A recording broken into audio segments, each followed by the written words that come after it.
Hey, how's it going, guys? I'm Paradoxic, and welcome back to Marvel's Agents of S.H.I.E.L.D.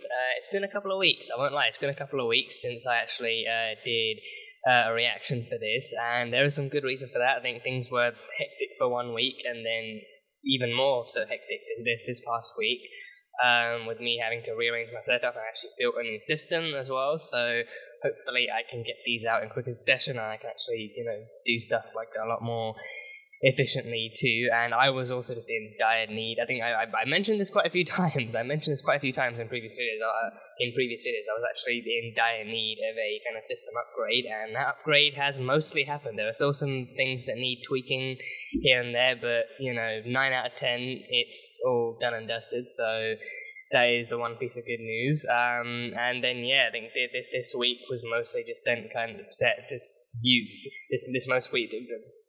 this week was mostly set trying to set everything up and actually to get everything back up and running again so that I could start making videos again. So now it's here. And I think last week was amazing. Last week was incredible. Black Widow finally got released after an entire year of waiting. Black Widow got released, and I did do a movie reaction. By the time this video is up, the Black Widow movie reaction should definitely be up, so absolutely make sure you go check it out. It was so much fun. Absolutely, just a brilliant movie. I loved it to bits. And then yesterday, the Loki season finale actually premiered. Got released too. So did a reaction to that. Also, go and check that out. That was super fun too. So a lot of Marvel stuff happening. And what better way to top off the week than to end it with an Agents of Shield reaction as well, to come back into the fray with this incredible show. And I mean, with the way Loki went, there's no telling exactly just how much the multiverse might open up. So coming back into my absolute favorite Marvel show, Agents of S.H.I.E.L.D. This one is episode 15. Last time we had episode 14, which centered around Ivanov and his kind of torturing of Mace, and his kind of his mental and physical torturing. His physical torturing being just beating the crap out of him, and then eventually getting his men to beat the crap out of him, but then his mental torturing being trying to indoctrinate Mace into also believing that Inhumans are a problem and that alien stuff was a problem, and trying to get him to think the same way that he did and all that kind of jazz. So that didn't really work out. So then the team as a whole were kind of, centered on, actually retrieving Mace and actually getting him back and finding out exactly what Ivanov's specific problem with S.H.I.E.L.D. was. And Ivanov did have a very specific bone to pick with Coulson, besides from Coulson being the one behind the S.H.I.E.L.D., like him being the one behind S.H.I.E.L.D. and Fury and Stark and everyone else, like him being the one behind all of these different problems, like the Chitauri and Inhumans and the Kree and everything. So he that was most of it, but then the other part was like him and May. We got baby Philinda. We got Philinda, like not just crumbs, like an actual like an actual sequential episode based off of like an OA4 mission that Philinda had embarked on years and years ago, that actually just happened to coincide with one of Ivanov's kind of military missions too. So they were hunting an OA4, and then Ivanov and his men were caught in the middle of it. But the Philinda stuff was so cool. The Philinda stuff was such a well-constructed flashback, and it connected really well into the present-day stuff. And just seeing Phil and May back then, May especially, because I think with May, I think they definitely really, it was a well-executed kind of version of pre-Bahrain May that really showed off May in a much more, positive light, and in a much more different light too, like the May that Coulson would have known back then before Bahrain. So that was a really, really good kind of episode it was a really good part of the episode to enjoy in that sense too, so that was really fun. But Ivanov had lost his men to their failure to capture the OA4 because S.H.I.E.L.D. took it first, and they were captured and tortured and disposed of, and then he blamed Coulson and everything. And then, of course, in the present day, all the Inhuman stuff happens, so then he has an even bigger bone to pick with Daisy too. But Daisy handed his ass to him. Daisy, took him out and took him down, and just brought the entire ceiling down on him. So she really showed him who his Inhuman boss was, which was awesome. So that was cool. and we had Ada. Ada was doing some sneaky stuff. She was kind of observing like human interaction the entire episode, like observing Mace's reactions to being tortured, and even Ivanov's in like torture techniques and everything. And then she did unarguably the sneakiest and scariest thing right at the end of the episode, where Fitz and Simmons were the only humans to return to S.H.I.E.L.D. at the end of that mission. They were the only humans because Daisy and Mace and Makatak and Coulson, they had all been replaced by LMDs. And to be Coulson LMD right at the very end, he woke up May and told her that it was actually time for them to, they'd been waiting long enough, so now it's time to rise up and be the LMD overlords that they're destined to be. So I am very nervous for this episode. I've been nervous for this episode ever since I finished the last episode, so I have no idea how any of this is going to go. And it's going to be weird too. I think whenever there are weeks between reactions, which again completely unintentional, but whenever there are weeks between reactions, it's always going to kind of somewhat strange coming back into the show, trying to remember everything and then trying to connect everything and all that kind of stuff. So hopefully hopefully stuff isn't really too hopefully stuff isn't too overwhelming. But then again, overwhelming is kind of Agents of S.H.I.E.L.D. style. It's kind of their style. So I can only kind of take what they give me and hope I don't get blown too far away. But being blown back is always fun. It's always fun. So it should be fine. But we had all of that stuff, and we had some little kind of more kind of, not necessarily minor details, but other kind of stuff going on too with, I think Mac and Fitz was also one of the more thought-provoking aspects of the episode too. Mac and Fitz, like their kind of conversation about the repercussions of technology, and like Mac kind of, like not necessarily berating, but like just kind of warning Fitz, like, oh, if you embark on all these different paths of discovering and inventing new technologies like Ada and the LMDs and the framework too, because the framework thing was massive, and maybe in the framework, like her overuse of the framework too could have been affecting her brain and stuff, and like him warning him, like, you have to think about the implications of these things and what it can do. And then Fitz being Fitz, like, and then him being like a more open-minded scientist, his kind of, his kind of ideology being that, like, just because it can be used for bad things doesn't mean it shouldn't be pursued at all. So, like, science is always full of risk, but it doesn't, be like it shouldn't prevent us from actually trying to do something good with it. And then Simmons herself pointed that out too, that, Fitz invents things from the genius of his mind and the goodness of his heart. He invents things that can help so many people because he wants to help them. So, and again, I think it was in no way. I think it definitely had argumentative like aspects to that scene and to the dialogue, but I think for the most part, I think it had the potential to be an actual debate between friends and between colleagues and everything. So, it was not a scene that made me personally hate either one of them.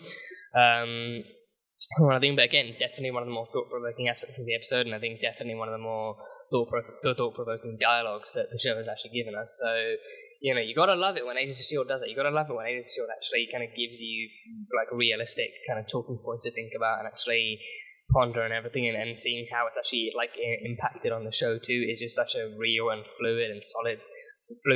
It's simultaneously fluid and solid at the same time. So, it works. It really works.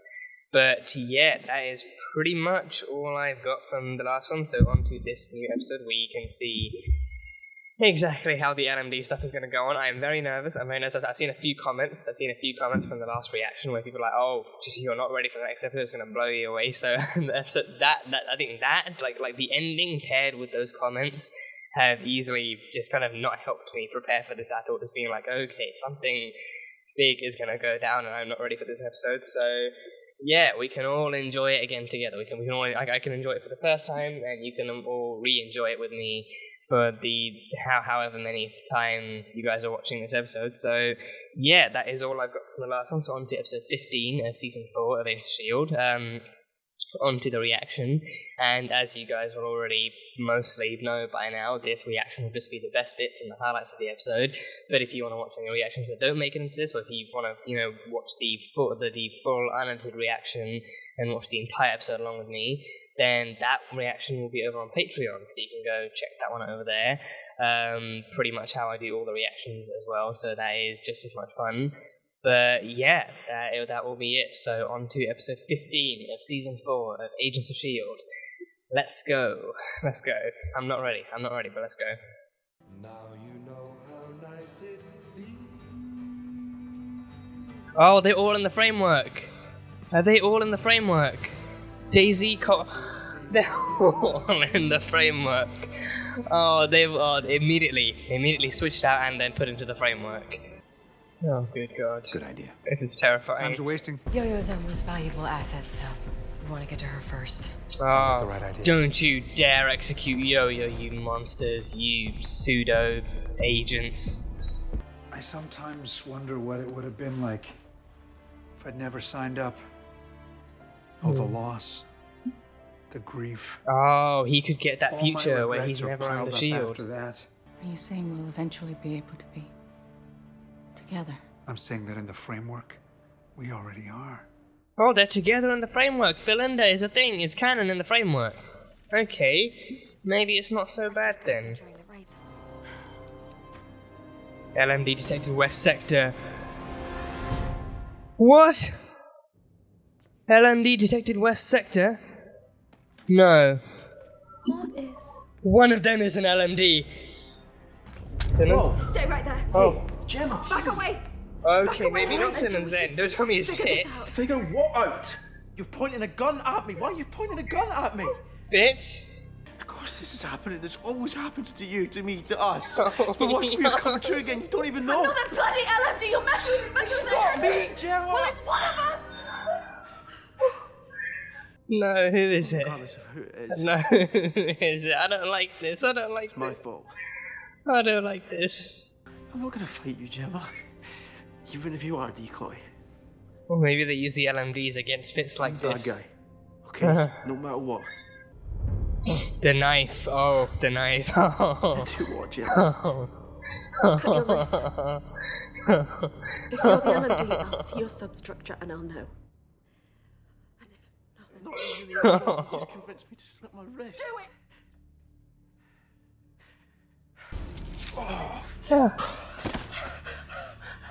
Oh, God.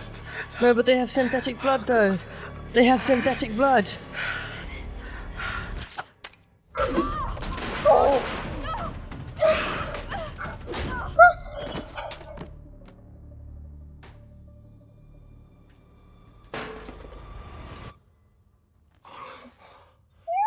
Welcome back, Doctor. In order to reduce their pain, to fix a regret for each of them, I had to restart the framework. You really think it's Daisy's necessary for real. me to personally Oh, go okay. into them? Bioquake. They kept Bioquake human. They kept Bioquake human and inhuman. Yeah, inhuman I'll human. suit up. Yeah. Zephyr in 10. That is by far one of the craziest scenes I've seen in this entire show. I'm securing our future so we can get married, grow old together.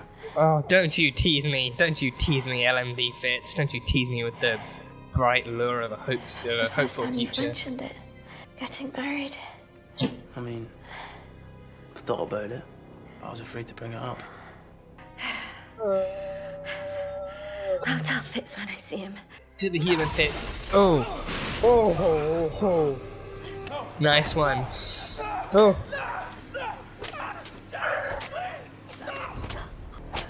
Oh, come on. Keep going, keep going, keep going, keep going. Oh. Keep going, Gemma. It's not him. It's me. It's not. You know it's not.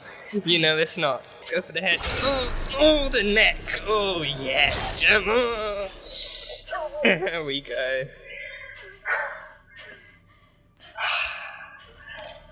One down. Prince, was Agent Johnson. 3 of these motherfuckers to go. Oh, whoa.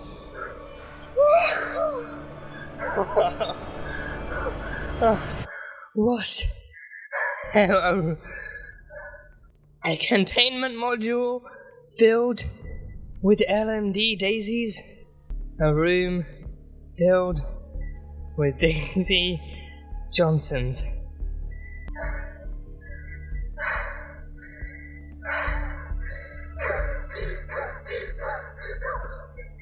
Oh my God.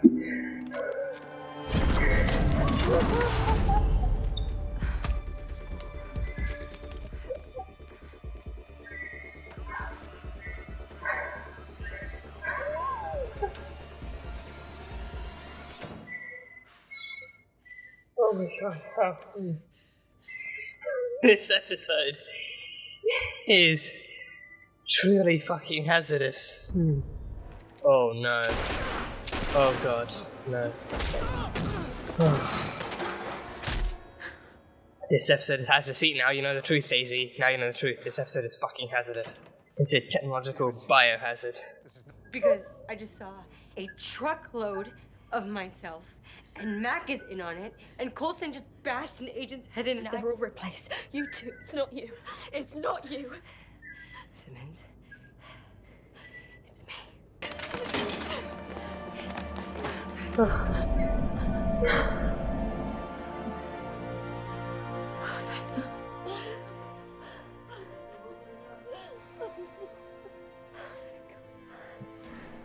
Well, you, Doctor, exhibit poor self-control. And if you someday come to regret building the framework, you could change my parameters and have me dismantle it. Yeah, if you regret what this does to people. Reality is just perception. They perceive it as real, which makes it real. They might not believe that. Yeah, but I do. I can now solve both problems at once. Oh, she's gonna put him in the framework. Is she gonna put him in the framework? Oh! She kills him, no? Oh, she's putting him in the framework. Oh, she's putting Radcliffe in the framework. Oh, she's putting the creator in the framework. The framework's origin signal is untraceable. They could be anywhere on the planet. Which is why we have to go in. Go in. Go in to bring them out. Hack in. Oh, hack Plug in, ourselves into the okay. framework. Oh, plug So we yourselves can in. find our people, and we can wake them up and figure out where their bodies are being kept. Ah. Really, what's our other option? Sacrificing yourself is not That is the not answer. what this is I can't about. lose you Look at me. two. Look at me. Because I will beat them. You hear me? I know it. If for no other reason than this, the one thing I've known, without a doubt, the whole time, is you and Fitz belong together. No, she's there for it. She's there for it. Daisy is a Fitzsimmons shipper, thick and thin, through thick and thin. So I'm gonna beat the screws out of those junkers, and the two of us Hell are gonna get the yeah! hell Let out of her Dodge. go Terminator mode on them. Let her go Sarah Deal. Connor on them. Yeah, let Daisy go Sarah Connor mode on them. What, is that a chainsaw? No? Oh, no, it's a buggy. I thought it was a chainsaw for a second. Oh, a gas. Takes all the humans out. Yeah, LMDs can't smell gas. Yeah. Smart. Yeah. They can't see in the dark as well as we can. They trying to bring the roof down on us, is that it? Oh, Asian Piper. Oh, tell me Piper. Okay, Piper. Oh, yeah, okay, she's made gas. Yeah, she's made gas. You're our last line of defense. Oh, Agent May and Agent May LMD versus Daisy. May versus Daisy. Do they gear up again? Yeah. Yeah, there we go. Yeah, Daisy freaking Connor. Oh, the LMD knows how to fight. The LMD's been programmed to fight.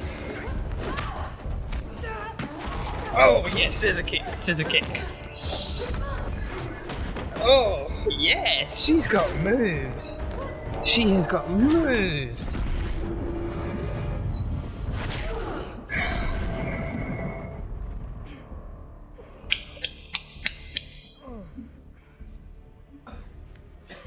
You guys alright? There's still gas everywhere. Oh, god damn. Not even winded? We don't want to hurt you. That's not what it feels like. Oh, Jesus. A monitor to the face. Oh. Oh. Daisy, I love you. Oh my god. Oh, and Isa. Oh god. Oh, Isa's shoulder, leg. We're in this together. Come on, unleash it.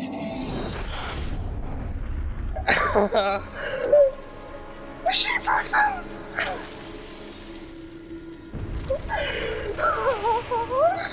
Terminator. Oh. I would say I told you so, but Yeah. I don't have to now. That was magnificent. Oh my god. Daisy Johnson! Daisy freaking Johnson! I really wish she had a middle name. So much cooler. May. Oh my god, May. Oh, and she's got explosives. She's got explosives. Coulson. Oh no.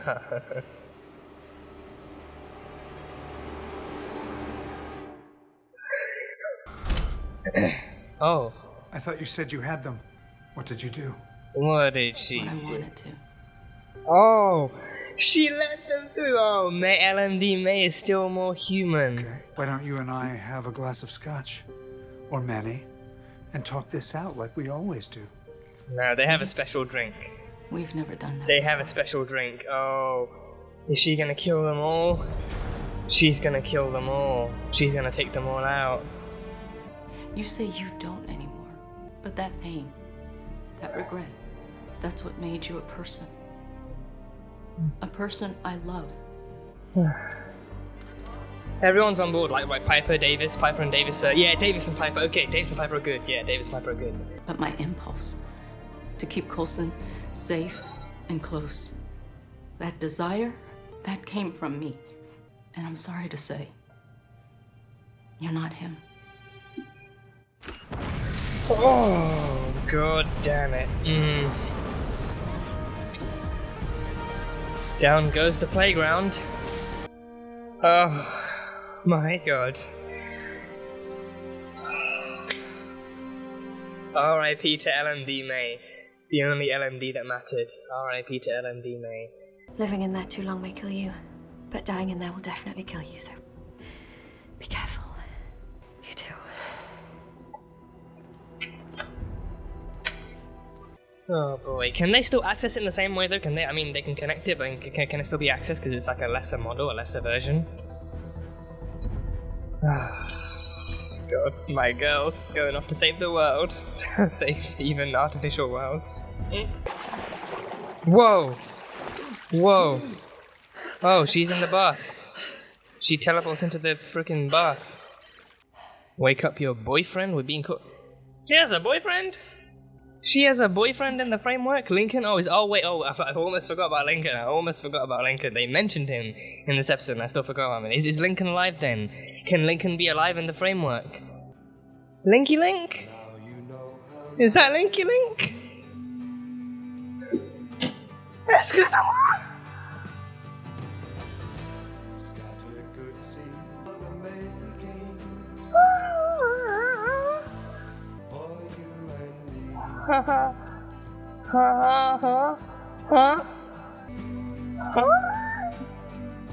Okay. Fitz looking all classy. Simmons.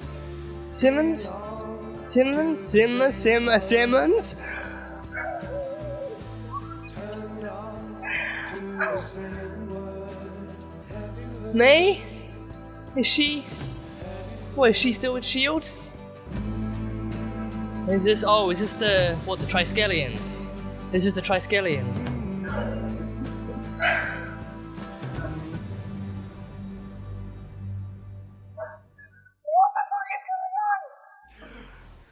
This body is mechanical. Yes. The body? Whoa! Whoa! His head is in an astronaut's helmet. Some reading, if you're interested. Oh, the dark. Did she create a cyborg? Did she create a cyborg then? Did she turn him into a cyborg? I need you walking around. This is what I come back to? 2 weeks off and this is the shit that I have to come back to? Are you serious?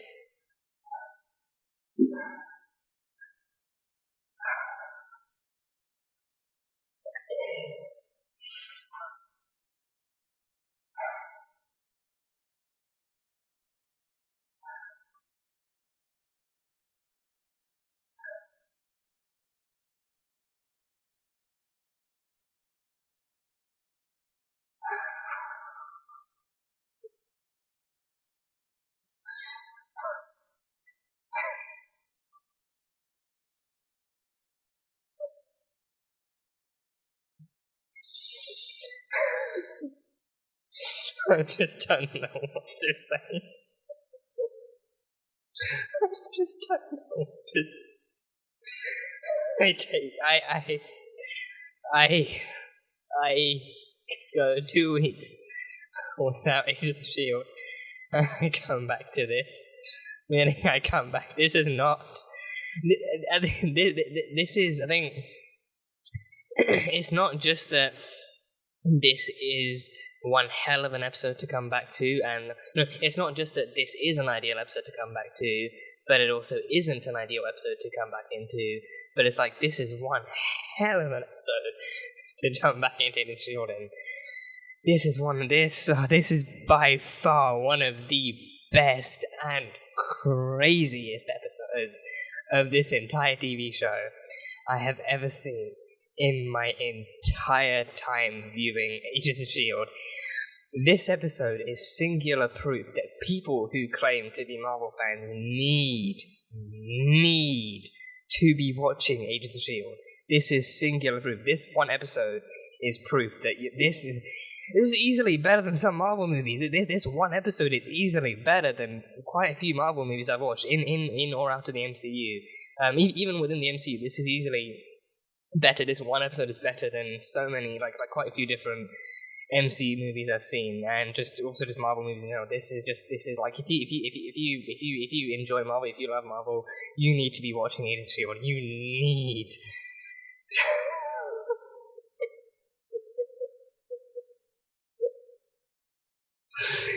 Oh god, I love this show so much. I love it so much. You guys don't even, you know what I won't even say. You guys do understand. You guys do. You really do understand how much I love this show, because you push me and you motivate me to keep doing these reactions, and you share in that passion and that glory and that love, and I love you all. I love you all. But this, oh my god, this is why Agents of S.H.I.E.L.D. is one of my favorite shows of all time. This is why it's one of my favorite shows of all time. I don't know how I survived this. I honestly don't know how I survived in this episode. But, oh god, this.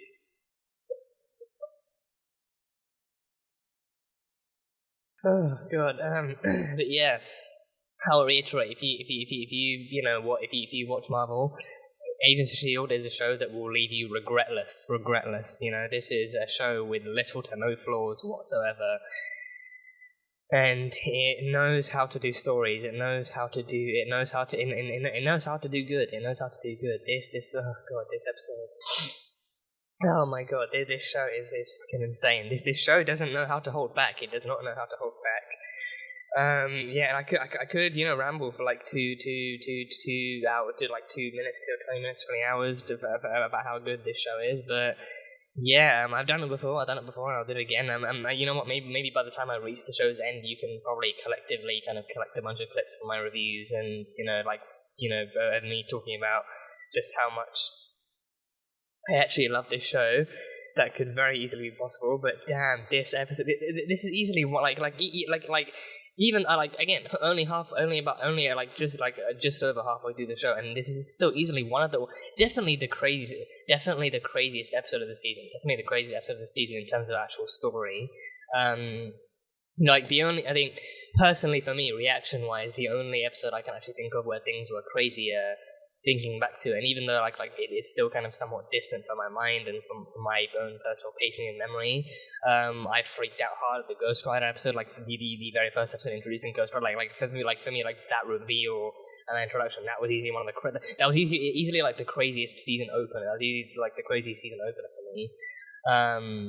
For them introducing such a huge character and introducing that, and then actually having that arc running for a good 6-7 episodes and everything, so that was crazy. But this, just, in terms of story, this is easily in terms of story, character, scale, different factors like fear and drama and action and everything. It's just so fucking off the scales. I don't even think these guys look at scales. I literally think that the scales are not even a concept that actually exists to the writers or the producers or the actors or the directors. No one involved in the show actually knows what scale is. They just actually their baseline is through the roof. Their baseline is the roof. Their baseline is the roof. It actually hits the roof, whereas usually you get stuff that actually just slowly builds up, but with them, it just hits the roof, and then stuff like this, episodes like this, just skyrocketing, like in Man of Steel, Superman taking his first flight, just absolutely blasting off the ground and, bursting through the clouds and everything. Just and on that note as well, even if you love DC, even if you watch DC, watch Agents of S.H.I.E.L.D. too. You know, it's not a DC product, but forget that. Comic book passion has no barriers. Even if you love DC, even if you're more of a DC person, watch Agents of S.H.I.E.L.D. Watch it. This will make you. This will amplify this show will amplify your overall and even more pinpointed interest in comic book stories and comic book characters and sci-fi and drama and action and TV shows as well. This is prime time television content. This is, oh my god, some stuff I want to avoid saying in case it's misinterpreted and taken as me actually bashing on other shows, so I won't really say them, but this easily is it does so many things right. This episode does so many different things right. Just this show, but especially this episode alone is proof that this show knows exactly what it's doing, and it's just insane.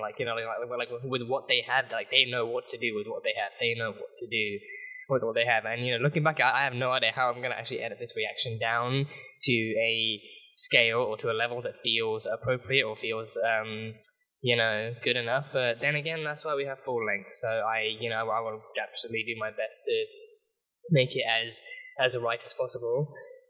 But yeah, my god, that this episode was a hell. For me, this episode was a health hazard. I can only imagine what it was like watching this live. I've said that quite a few times too, but I can honestly only imagine what it was like watching this episode of this show live. For me right now, a health hazard. I was panicking, I was sweating, I was hyperventilating, I was scared out of my fucking wits. I was just, did I mention sweating? Because I was sweating like a bitch, but this episode took me out and pulled me back in so many different ways. Just wow, this is just such a crazy episode with an insane ending too. So there's so much to talk about. And talk about this.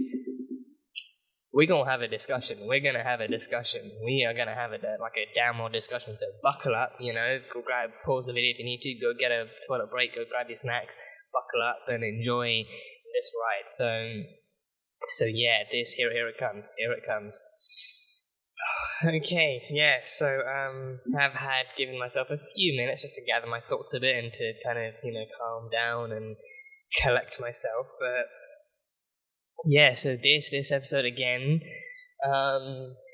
and I think, it definitely joins with the pantheon of one of the things I love about Agents of S.H.I.E.L.D., which is how well they do, how well constructed and how well executed their more self-contained episodes are, where they don't actually, go outside or use very many public locations, and they actually confine it to the S.H.I.E.L.D. base, which for this one it had to be. For this one, after what they did in the last episode, for this one it really pretty much had to be. So it was a nice kind of, pulling back from the pacing, from the environmental pacing in that sense.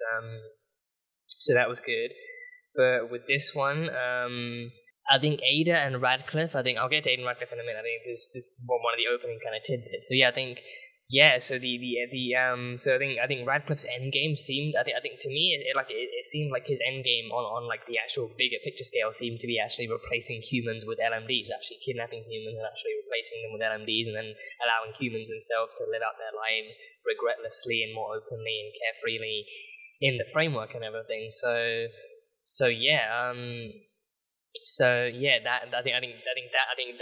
think after exploring and discovering what Agnes's future was and what her route was, I think that much does make sense. But then he also applies it to everyone too. He applies it to Agnes, like her living free of death and living like a life free of any kind of danger in that sense. But also with May too. With May, her one regret being Bahrain. She has lived with that one for years on end. So actually allowing her to relive, that moment, but actually being able to do what she wants to do and actually being able to relive her life in a way that actually feels good and satisfying and it actually feels right and everything. So then that was that, and then they completely backflipped at the end. They completely backflipped right at the end. They backflipped it right at the end. So they didn't do a very good job of actually, putting her into a much better one after. But they went from Bahrain to that. So we gonna be having words. We will be having words. But yeah, and I think, that alone, that kind of endgame seems like an intriguing concept too. Obviously, I definitely can't see him actually, effectively effectively reaching like a worldwide thing, especially now that he's in the framework too. But then even without that happening, I can never really like given that it is like a superhero thing still, so the heroes have to win. Yeah, I can never really see him actually effectively going as far as like to put all humans in the framework. But I think that alone, again, I think motivation wise too, it's a pretty interesting enough motivation too, and I think it's definitely like matches his own idea that humans can only do so much. Humans can only do so much, and then they can only be so much too. Like humans have to live with their regrets, and they have to make choices. Like some people make choices ready to deal with the regrets and prepared to deal with any repercussions or regrets they may have afterwards. But other people literally are indecisive, and they struggle more because of the fact that they overthink on the repercussions, and they actually worry so much about the regrets. So then he offers them a world where they don't have to worry about that, because then even if they have made regrets, like it changes their one biggest regret maybe, and then actually I think it's their one biggest regret, and then actually offers them like an alternate kind of path of life. So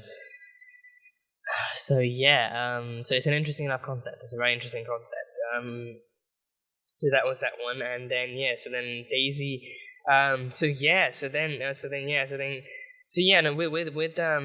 What do I start off with first? I think I'm gonna go with the Coulson one, because I think when Coulson met up with May, his regret I can't remember. I think from his dialogue, I can't remember if he actually specified it being a regret, but I think he did ponder the kind of other opposite kind of route, that kind of, forgive me, like that kind of branch reality of like, of him actually never having signed up. Like what if he never signed up? What if he never joined SHIELD to begin with? What if he never said, what if he just lived life as like a normal public civilian, free of any kind of thoughts of alien threats and otherworldly invasions and all that kind of stuff? So what if he actually did that kind of stuff? And I think it coming from LMD, Coulson also kind of made me question the authenticity of it. But then also I think thinking back to that now, it kind of reminds me too, like the fact that I think that's further proof that it couldn't possibly be the real Coulson, because again, like Coulson himself, like we've seen him, especially throughout season 2 as well, like we've seen, even if he does have any regrets, even if deep down he does have any regrets, like he prides himself on his work with SHIELD. He has prided himself on it for so long. And stuff, and he actually prides himself on his abilities and his work ethic and his morals, and how much more amplified all those things are by working with SHIELD, like his ability to protect the world, to save people, to help them, and it takes me all the way back to his line in season 2 with Bobby, whereas he actually tells her, like she asks him why he's doing all this, why how she can be sure that he's gonna follow through and do what needs to be done as opposed to what he thinks is right. And then he actually he lists down the people around him. He's like, the tourists on their one vacation a year, the locals buying fresh fruits and veg for dinner, and the vendors making their daily kind of income and everything. And it's like there's all these innocent people trying to live their lives, and they're unknowingly about to become collateral damage in Hydra's search for true power and everything. And he's like, they're the reason SHIELD is here, and they're the reason I'm here too. Like, I'm here to save them and to help them and make sure that they can live to see tomorrow. So I think with a history like that, with lines like that, with character content like that, it's I find it hard to believe that Coulson would have regret for SHIELD. I think I wouldn't find it completely impossible. Like if he didn't mention it, then I think I'd completely understand it. Because again, it's not an easy line of work. It's definitely not an easy line of work. He's lost so many people. He's lost so much, especially season 1. The turn they took, he thought he lost everything, and then he had to actually build it back up amidst all these different things coming up. So there's definitely been roadblocks and obstacles and hard choices to make and all these different things. But I think I think when looking at the bigger picture, you definitely see that Coulson, again, he prides himself on his ability to keep the team together, to lead them into battle, and to actually try and bring them into the light of a better day and a newer day. And he actually prides himself on being that kind of a person, on actually using SHIELD to do something good, to do something right. So even if he did regret it, I think that regret, again, it's I think that regret would be more powered by the fact that he's made connections with people, and then he's had to lose them, and then he's watched people die, and he's had to kill, and he's had to do things, but then he's also had things done to him that definitely hurts. I think those things, when he thinks about those things, he might also think, if I had actually never joined SHIELD, I'd never have to experience that, and it would be that much less pain on my heart and on my soul and everything. So then, because of that, but then I think, but then the next time he does go into a mission and it ends up being successful, he's like, you know what? I may have regrets, but then this proves that this is why I'm still with S.H.I.E.L.D. This is why I joined up in the first place. I wanted to help people. I wanted to do some good. I wanted to help be the S.H.I.E.L.D. I wanted to be that moving part that helps the entire machine keep the world safe and everything. So, you know, it's like, you know, and like that one notion of like LMD causing me like, oh, could I possibly regret joining S.H.I.E.L.D.? Could I possibly think in this way? But it's like, no, the real Coulson probably, again, he probably have regrets, but then, you know, he would likely actually pride himself on his ability to win in the end with whoever's left, as opposed to let his bad days get him down. Because if he did, then, you know, like one of his mantras would undoubtedly be, and has been, and especially season 1 too, the fact that, you know, like that speech about him, like his Agents of Nothing speech too, like we can't be Agents of Nothing, like everything we've been through, everything we fought for, that has to mean something. The S.H.I.E.L.D. badge still has to mean something, so we have to fight to find that meaning, because it can't be for nothing, like stuff like that. It kind of makes it hard to think about Coulson actually having regrets and everything. Like a man who regrets joining S.H.I.E.L.D. would have deeper thoughts again, but then he still pride himself too much on his actual work and his actual job and his actual kind of like his determination and his persistence and his heroism and his kind of, you know, strive like to actually do what's right and everything, and then, like, you know, and also with like having heroes like Peggy and Steve as well, like having heroes like Captain America and Agent Carter, like, you know, like they would, I think he would also understand that they may have regrets too, but then they push themselves forward with the ideals of actually fighting for a better day and for a better world and everything. So that's what makes it all worth it in the end. So yeah, that's just like a really in-depth analysis of why LMD Coulson is a fake ass bitch. So but yeah, no, that was interesting. It was interesting. And yeah, so the twist, even further twists. Twists were prevalent. Twists were prevalent in this episode. I don't know which one to start off with first. I think I'll start off with the first one. So I think the fear factor set in quick. The fear factor. I think this episode had big horror movie vibes. So like I think. Not even like it didn't even have to be a horror movie, because you can still get horror TV shows like that kind of scary horror, you know, horror textbook horror genre kind of vibe to it, with the added twist of sci-fi, like Terminator but horror. Terminator, make it horror. I think Terminator can still be somewhat scary, but then there's more of like an action drama adventure twist to it, because characters do fight back, and it's, you know, when you're running away you're escaping, but it's not like, you know, oh, like spooky music and everything. It's like, you know, dun dun dun dun. So it's like pumping action music and stuff like that. So then with this one, the opening just had that kind of straight off the bat, you know, with the kind of, you know, like looking without looking, eye contact with the LMD Coulson, LMD Mac and everything. It just had that kind of fear factor setting quick, and then Fitz and Simmons actually having to, you know, calm each other down, and actually like Simmons panicking and that making me panic and everything and all that kind of stuff. So then they quickly came to the kind of conclusion that they had to actually escape before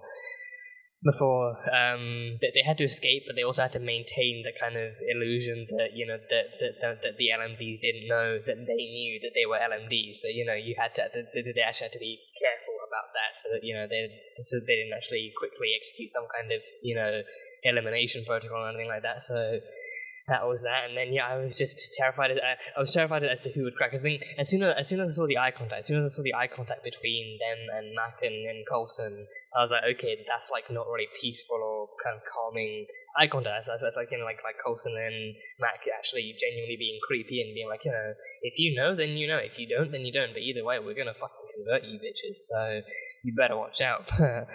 But yeah, and then Daisy and Mace come along too, and then, you know, then the tension ramps up, because then all the LMDs are in one room and they could easily take out all the humans and stuff. So then the tension is really amped up, and then it's like, you know, oh, separate them and then kidnap them, because that's how it needs to happen.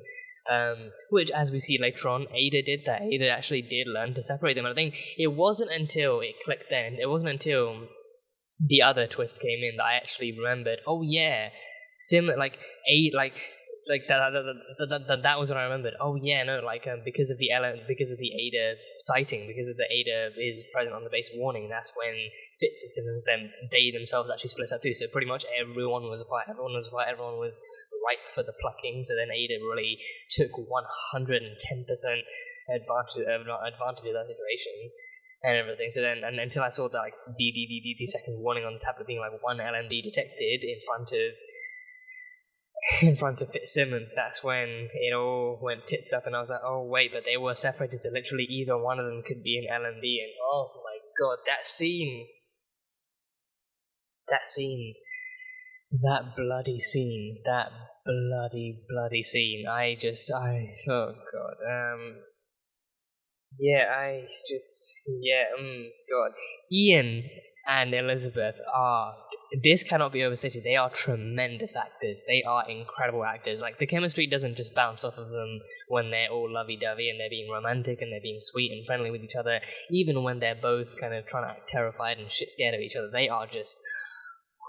like, they need to be Emmy nominated. They need to win some kind of award for it. Like, this show is to this day I still don't know if this show has won any kind of award, but you know, acting is definitely one where it deserves it. Acting is definitely one where this show is well overdue, and is well deserving of an award. So that scene alone, Ian and Elizabeth they just knocked it out of the park. They had me shitting bricks and crying, tears and everything, and just absolutely breaking in the corner, just me backing up in the corner, just not being able to process anything. And it really makes you question it. It really makes you question the whole thing of, like, who is the fucking LMD? Which one of you is real and which one of you is actually about to kill the other and convert them and then put them into the framework and everything. So, yeah, and it's like, and it's like they themselves actively trying to, like Simmons backing away too. Simmons backing away made me kind of scared. It's like, oh my god, is it Simmons? She's going to knock him out from behind and be like, sorry, Fitz, going to convert you now. But no, she was actually going to grab a gun. She was going to go grab a weapon, and then Fitz got scared and he actually cowered away and everything. So, yeah, and then they both raised equally good points. They both make equally good arguments about why the other could be an LMD and how the other could be an LMD, and then, even Ian having to act as I think in this instance it would definitely be Ian having to act as LMD Fitz, pretending to be the real Fitz, pretending to be human Fitz, and him acting terrified out of his wits and crying real tears, and actively being prepared to have Emma shoot him in case he was actually an LMD and everything. That, like, he just is a tremendous. He is incredible. He is incredible, and Elizabeth as well. Elizabeth really poured her fucking heart out into that. Actually having to be terrified that her partner could literally be an LMD sent out to kill her and to kidnap her, or to kill, like, not to kill obviously, but to actually kidnap her and to actually turn her into one of those things, or at least actually unleash like an LMD version of her onto her. Like Elizabeth throughout this entire episode, just she just knows her shit. She really knows her shit. This episode, like the people, like everyone involved in this episode really knew how to actually make you as a viewer on edge and tense and just not knowing who was going to turn on who, and or at least who was going to come out of the corner, because you already know who the LMDs are. So I think they just really know how to make you feel like you just don't know who's going to come out the corner and start attacking and doing all sorts of shit. So it's just like a whole thing. So yeah, but that one scene, just Ian and Elizabeth just actually bouncing off each other, and then Gemma finally tells Fitz to actually grab the knife and cut him open. I think in my head, I think it took me a few seconds to actually come to that conclusion too, but then in my head I was like, would that even work? Because I think the LMDs can still bleed synthetic blood. So it's like, the skin is it depends on how far in you actually cut. Like it depends on how deep the cut is. If it's just skin level, then you luckily just get some skin and some blood, and then that's actually it. But then if you actually go deep enough, then you actually get the plating and the wires and everything else that makes an LMD physically and everything. So it's like literally, unless you were to chop his hand off, like Matt did to Colton in season 2, you literally wouldn't know if he was human or LMD. And then Gemma coming in trying to actually see if he was okay, to see if he actually cut too deep, and then all of a sudden Fitz actually goes from crying to doing like a cool ass freaking knife flip, and then boom, right in the leg. Like that switch from trembling and fearful and crying and all worried to then just being like, yep, LMD mode, bitch. Boom, just knife in the leg and knocking her out from behind with a paint can or whatever the hell that was. Like Ian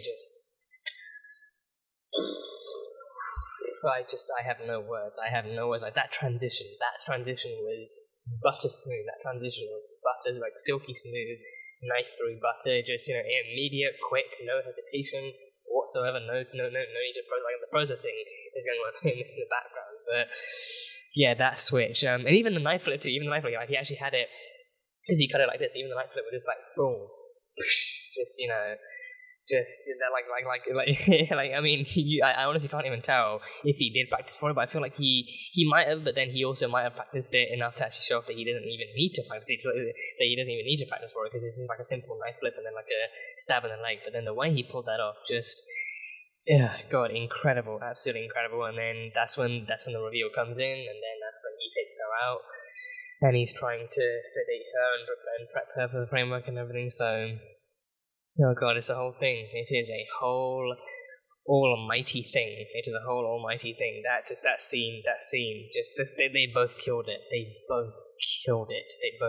So, props to Ian DeCastiga and props to Elizabeth Henstridge too. They know how to play Gemma Simmons and Leopold Fitz in more ways than just being the star-struck kind of, absolutely lovable kind of couple on the show. Like they know how to play more than just a couple. They know how to actually play a whole kind of wide range of emotions and stuff, and just how to play people in general. Like they have brought these characters to life in just such incredible ways. And this episode is one of their absolute kind of pinnacle moments as these characters. So hats off to them. Just wowza.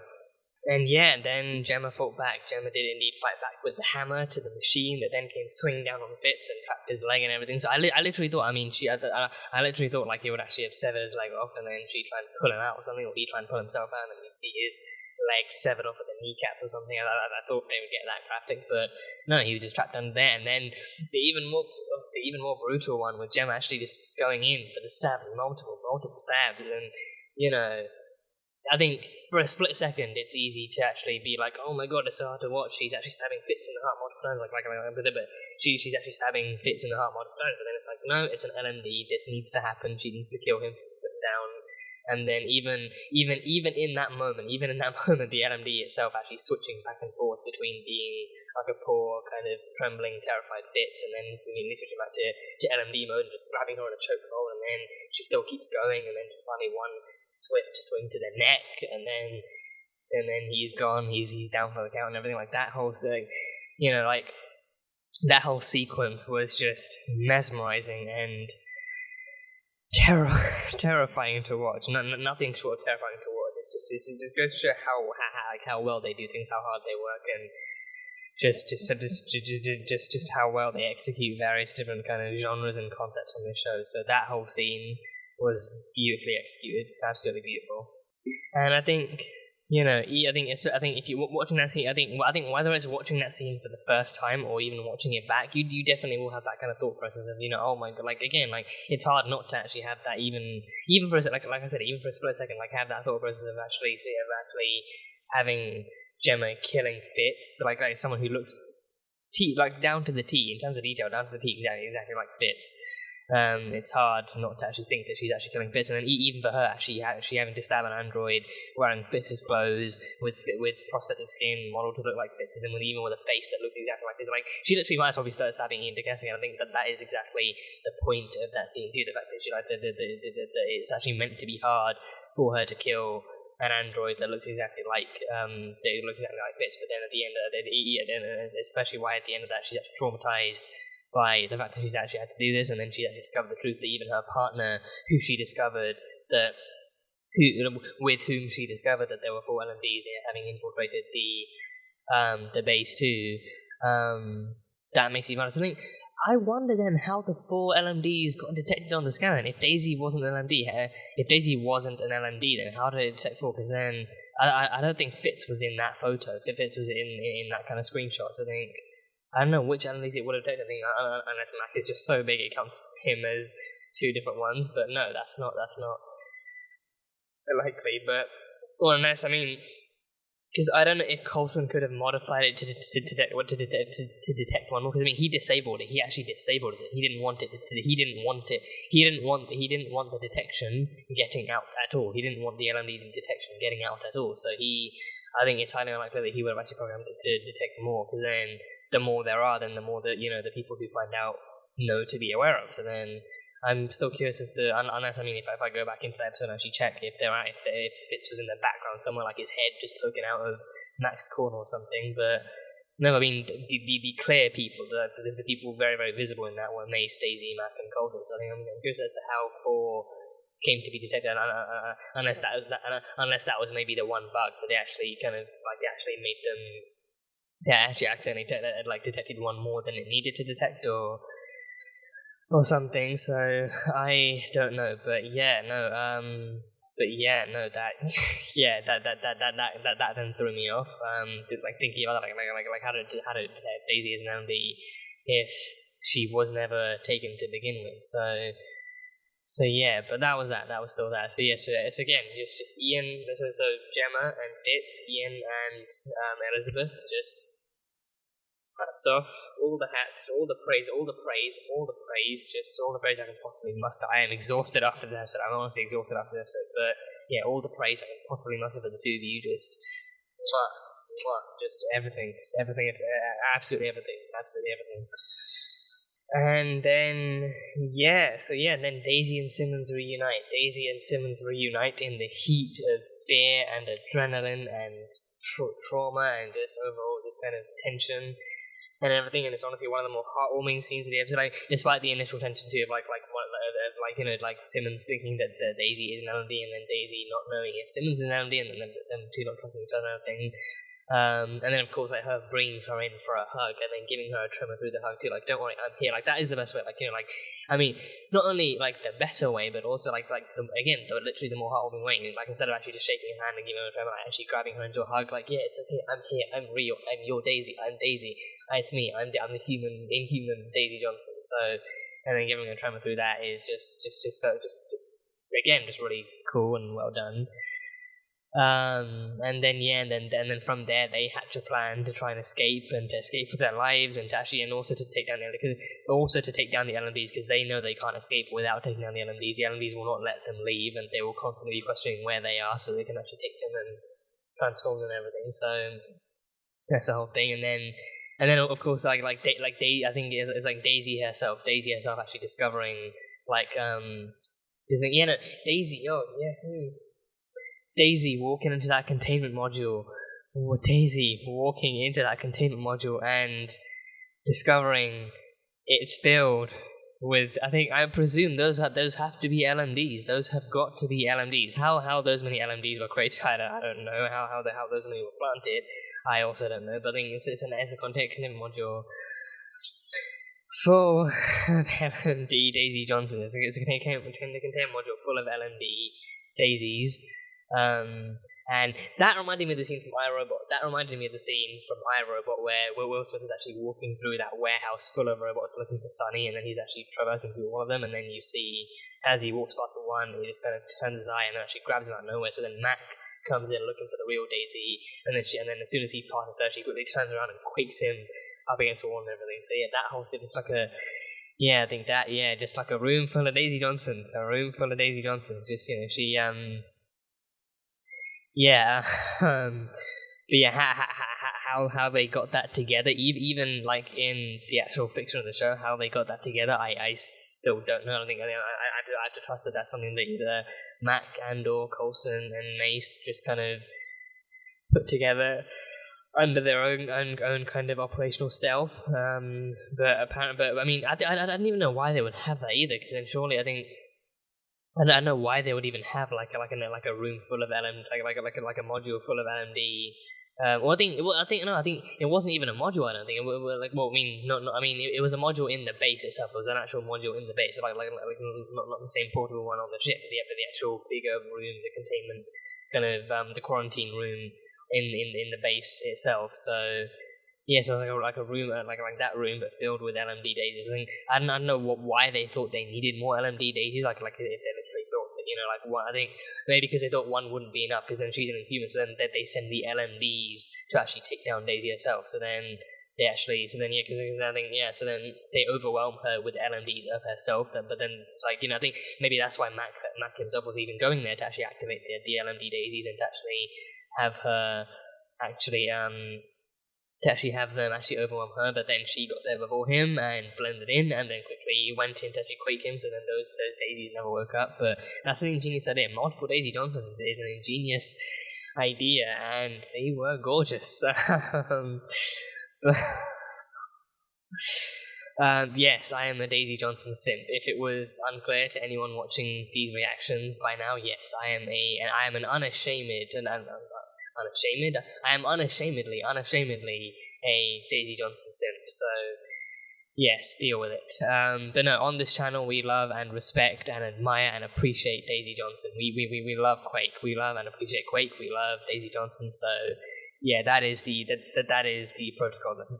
That is the quota. That is the requirement to be here. So yeah, but how could you not love Daisy? How could you not? But yeah, but anyway, yeah.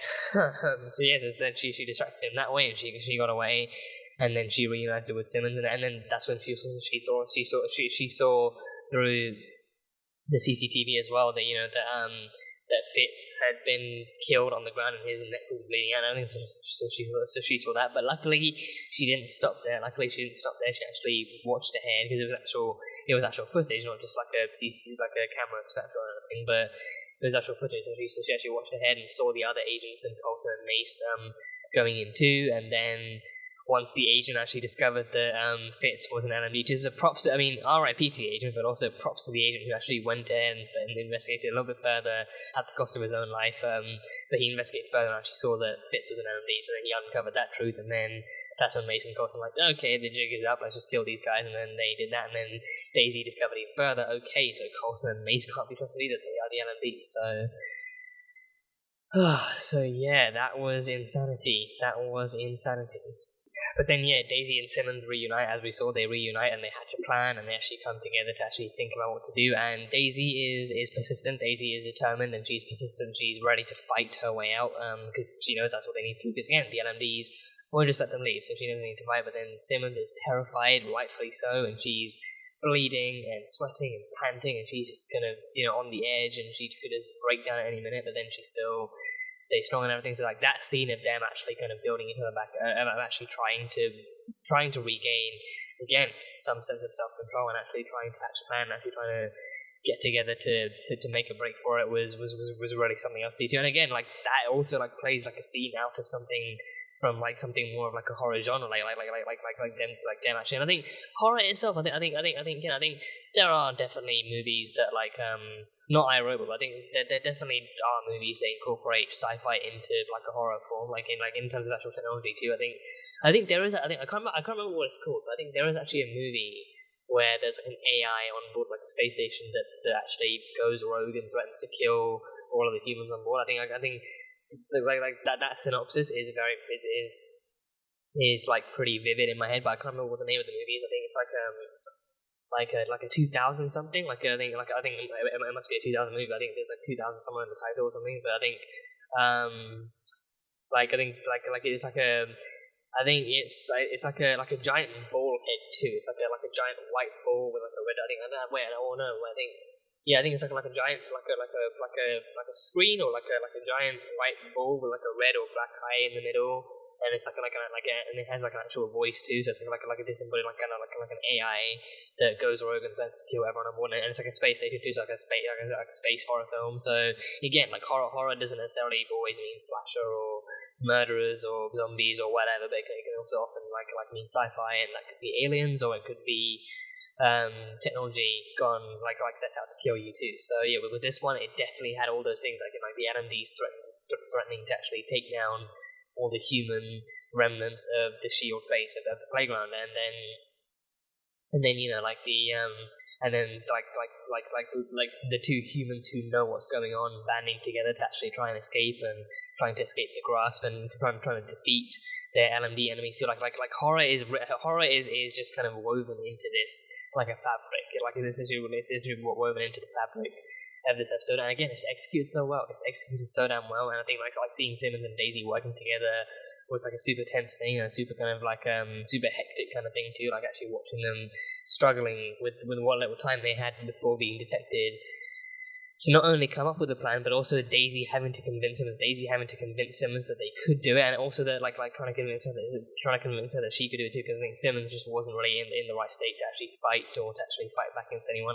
She had to actually do something else. But then Daisy trying to convince her, like, don't worry, I can take them. I will do it for both of us, and I will get both of us out of here safe and sound. Just you just have to trust me on it. And I won't lie, when she was giving that speech of like, why she's doing it and why she believes so strongly that they can actually get out of there together, I thought it was going to be because of you. I thought it was actually going to be her sharing her own affections for Simmons and being like, I believe in us, I believe in you and me, I believe together we can achieve this. But then also, but then it is also like an equally good target that she actually acknowledges, and that is Fitzsimmons. That is Fitz, because then she knows that because Fitz with the LMD, Simmons must be terrified about it. Simmons must be terrified even more of actually having lost Fitz, of knowing that he's in Ada's hands now, and he's probably in the framework too, and that he was an LMD ever since they came back. So then I think like even more deep down, she knows the important things to reassure her that like not only will she get them out of there, but then she will also actually help her get Fitz back and stuff. Because then she believes like Daisy is like at her heart, as much as she herself may love Simmons. Undoubtedly, like the strongest connection there is platonic, but then, at her heart, she knows that Fitz and Simmons belong together. She's seen it from day one and stuff, so she knows that in her heart that Fitz and Simmons belong together, and that they deserve to actually be back with each other, and that they deserve to reunite too. So, seeing her actually reassuring her that, not only will we get out of here, but I will help you get back to Fitz, and I'll help get back to you too, that was really... Daisy knows what needs to be done. She knows the right things to do. She knows what to say to make your heart all warm and gooey and everything. So yeah, that stuff was really cool too. That stuff was really, really fun. And then arguably the even cooler progression from that scene. Like, it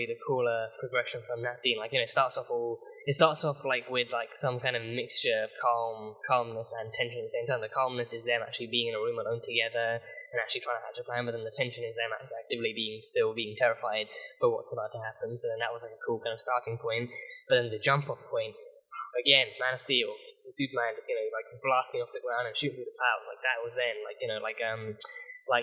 mean, I won't lie. As soon as I saw Daisy and Simmons running in together, but then running into each other, but then Daisy having Max shotgun axe, I knew this episode is actually going to be kind of, it's going to be big, because she better actually be able to use that shotgun too. Like it would be pointless to give her that shotgun if she wasn't actually going to use it to do some cool slicing and dicing tricks and everything. Like Daisy using Max shotgun axe is a recipe for beautiful chaos. So yeah, and I think she did use it. I mean, it's kind of vague in my head now, but I think I do vaguely remember her using it too. But yeah, no, so then she actively comes out of the shadows. Like it literally went from horror to back into textbook action drama and like the sci-fi action drama that spawns from horror. Going from something like that kind of horror to Terminator, like her literally coming out like Sarah Connor with the shotgun axe, blasting Mace with the shotguns, and until the bullets run out. I think like that starting point was good. That starting point was pitch perfect. It was solid. It was a great starting point. And then it progresses into one of the greatest action sequences I've seen in this entire show. Or at least me personally. It's one of the greatest action sequences I've seen this entire show. And it's like it's a pitch perfect combination of her martial arts training and also her own Quake powers. The way she synchronizes these moves, I honestly, I'm mostly like fully appreciative of how well done that sequence was, but I'm also hoping like similar to her one shot back in season 2, I'm hoping that Chloe Bennett was able to actually do the majority of that stunt stuff. Because I mean, you would need stunts. You absolutely would need stunt doubles for certain things, and I can fully appreciate the use of stunt doubles and the skills of stunt doubles. But then I'm hoping that Chloe herself was actually able to use some stuff like her scissor kicks, her underarm scissor kicks too, where she actually twisted herself her underarm and then actually quaking his leg and then punching it down. Like some of the moves she used and stuff. I'm gonna be watching that fight scene over and over again. That is easily one of the best fight scenes she has had, and she's going up against Mace.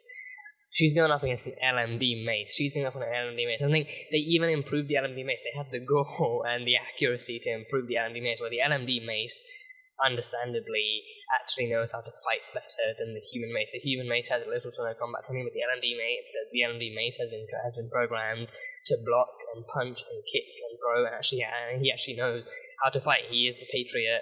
You know, he doesn't even need a serum because he is all machinery. He doesn't get tired. He moves quickly. He moves swiftly. He has very, very programmed and accurate attacks. So that she's literally fighting, maybe not the Terminator, but she's still fighting an actual machine. So then, you know, like it's actually like an Inhuman who has to limit her powers too, because she doesn't have a gauntlet, so she can't really risk using her powers too much unless like in case her arm breaks. So she has to rely on her own training that has come at the hands of Melinda freaking May, right? And then she has to synchronize those two things with him,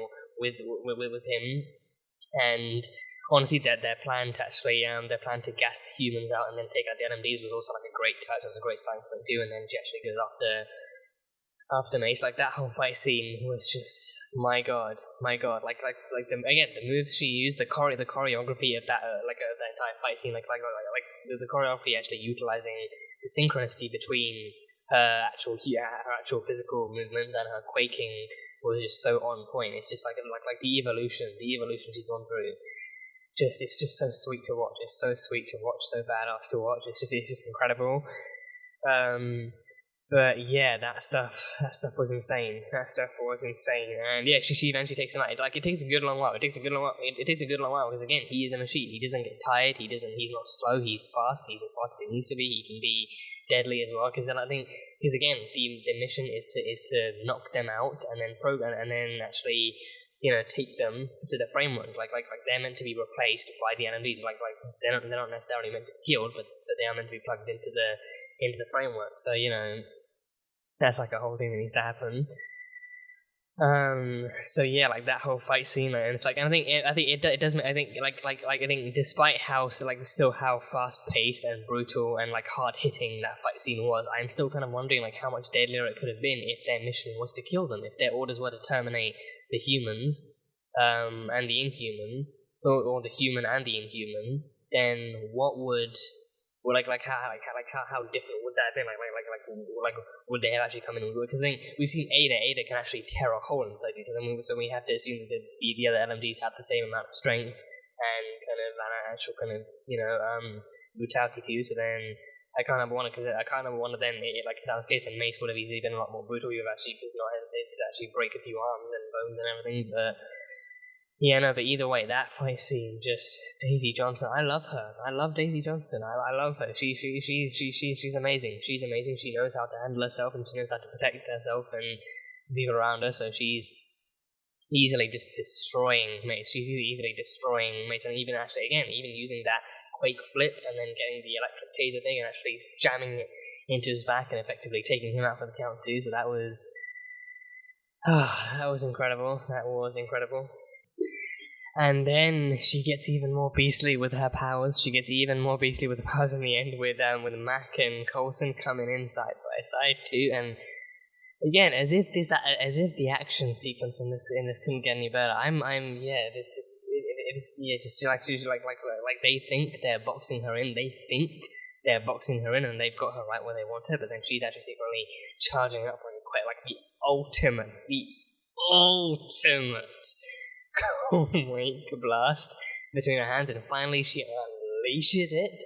And Coulson is lucky enough. He's lucky enough to survive. He's lucky enough to actually survive and just be sent through glass, smashing through. But then she terminates the crap. She did exactly what I wanted. To see happen to LMD Mac in this episode. She obliterated the guy, at least his head. She literally obliterated Mac in that sequence, literally just like his head, like just literally just turning into mush, like the skin tearing off, the wires coming out, the plating actually tearing off, like he was actually hitting like shot in the face with like a high powered shotgun that Elena could have fired or something. Like it was just him with his head literally turning into mush. And even luckily enough, luckily enough in time, as Gemma is leading a very very kind of scared and suspicious kind of crew of agents down the hall, and with Agent Piper in tow, like she's secretly on life. She thinks Gemma is the LMD because that's what she's been told, and she's actually ready to stab, and then like as she goes for the swing, the head of Mac just rolls cleanly through the floor, and it's like, oh, okay, I guess you were right then. I guess you were right. And then she's like, yeah, you know what, I would tell you I told you so, but as you can see, human, LMD, human, LMD, so, yeah, that one final Quake blast again. I never want to hear anyone saying that Daisy Johnson is not powerful. I never want to hear anyone saying Daisy Johnson / Quake is not powerful, okay? I've heard in the comics that she has worked with the Avengers, and there is a reason. There is a reason for that. Her skill set and her drive as a character makes her a very, very valuable Avenger. So she is an Avenger. So get ready for that kind of addition in the future when Agent Shield actually becomes officially visually connected to the mainstream MCU. Get ready to see Daisy fight alongside the Avengers and fighting even as an Avenger. So. Yeah, Daisy Johnson is one of the most powerful characters in Marvel, in Marvel, and in especially like in live action Marvel too, Marvel TV, Marvel like MCU stuff, like because this is MCU, this is absolutely MCU. So she's easily one of the most powerful characters, on this show, in this universe, in this story. So never underestimate her. Never underestimate the power and the prowess of Daisy Johnson. Never underestimate her. Or ever again. If you have, then never again. If you have, then never again. But now, hopefully, you understand exactly what she's capable of.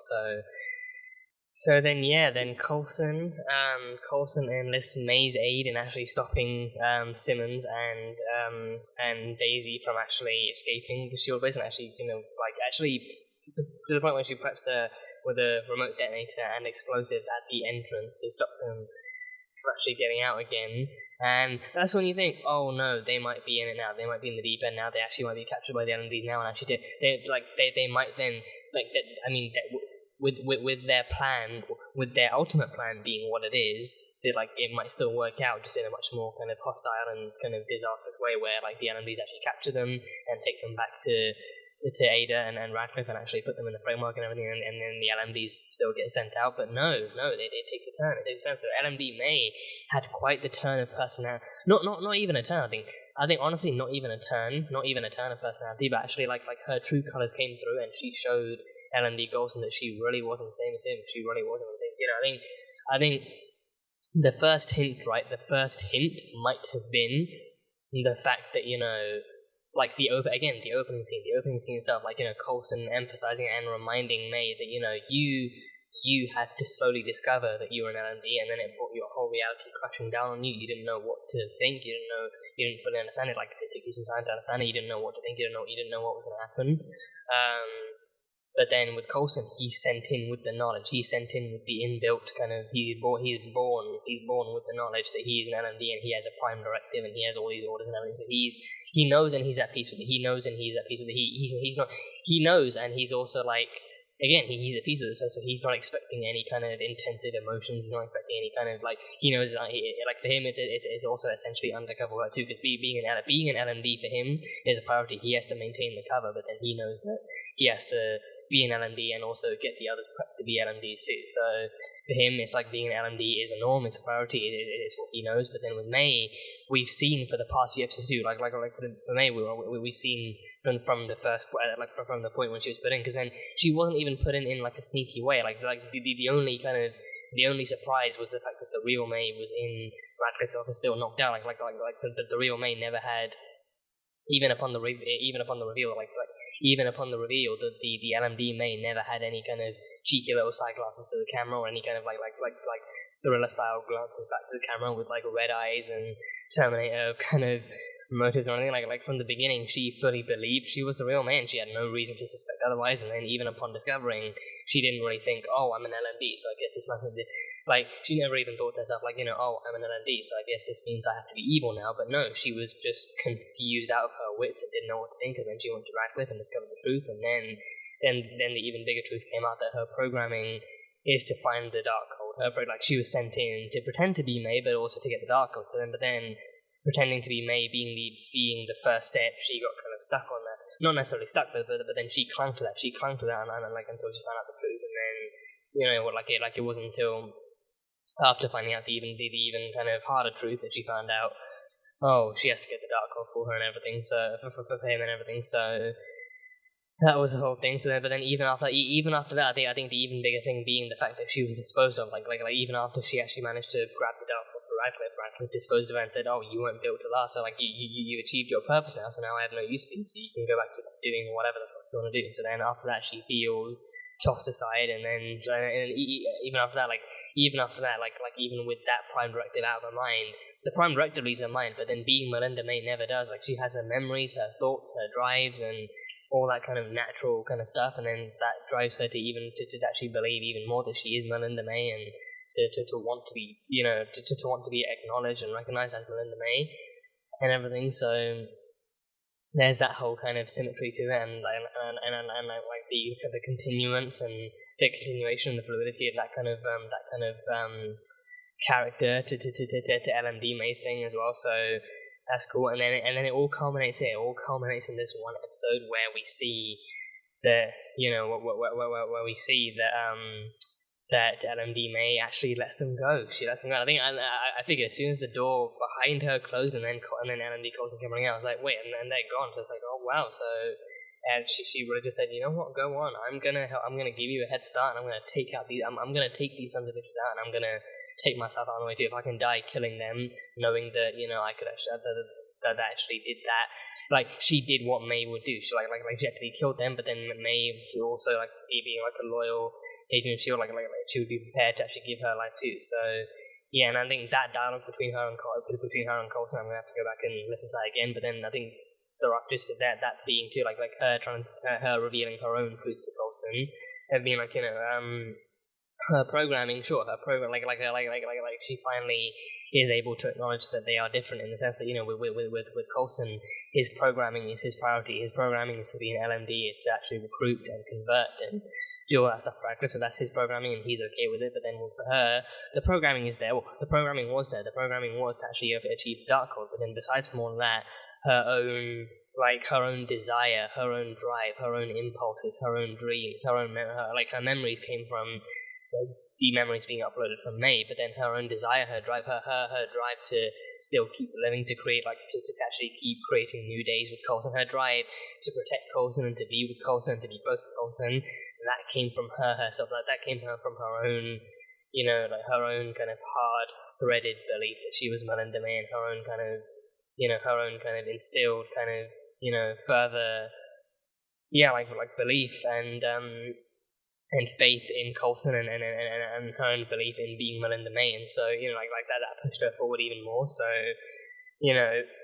with lines like that, it definitely did kind of point towards a final sacrifice and everything. So yeah, LMD May went out like a beast. She went out like a beast, and I think there was never a moment I hated. I think it was obviously obviously a shock to discover that LMD that May had been replaced with LMD and that she was in S.H.I.E.L.D. Then I honestly don't know. I don't think I ever hated it. I think I'm gonna be awkward if I actually say that now. But then if I actually look back in a previous reaction, I just find myself being like, oh my god, I made an LMD. But it was shocking. Sure. But again, I genuinely don't remember ever actually hating May or hating this May LMD, because again, she was never the villain. She was never an antagonist. She never once had any sneaky kind of motivations or sneaky kind of little kind of, again, no side classes, no different kind of things. I think, she never had any actual typical LMD kind of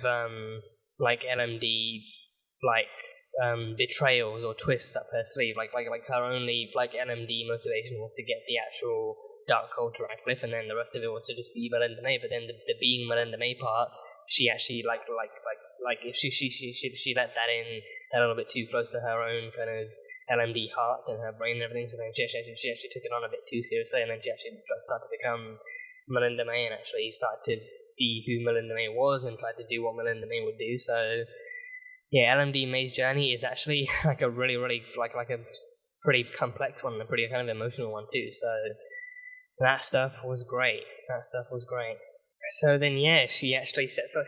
I think I like that one last shot was actually like the swiftness of Coulson taking out a gun to shoot her, but then immediately sensing that, she then immediately pressed the button. So then, even if she was shot, fine. Oh, a bullet wound, fine. Oh, you're just getting blown to bits. So, they absolutely guaranteed that every last LMD in that base would die. So now, is the base gone too? Is the base gone too? Is the playground then gone? R.I.P. to the playground, like the base we've had since season 2, season 3, half of season 4 now. So then, that must mean the base is gone, right? Because then I think they likely managed to evacuate most, if not all, of the human agents shield that were there. So RIP to any remaining human agents that they couldn't pick up or didn't manage to pick up. So RIP to them. But I'm hoping that they actually managed to get as many of them out as possible. So then, but then the LMDs are absolutely have been just blown to pieces and stuff. But then, but I think the playground must be gone after that. The playground has to be gone. I think I can't imagine the playground. The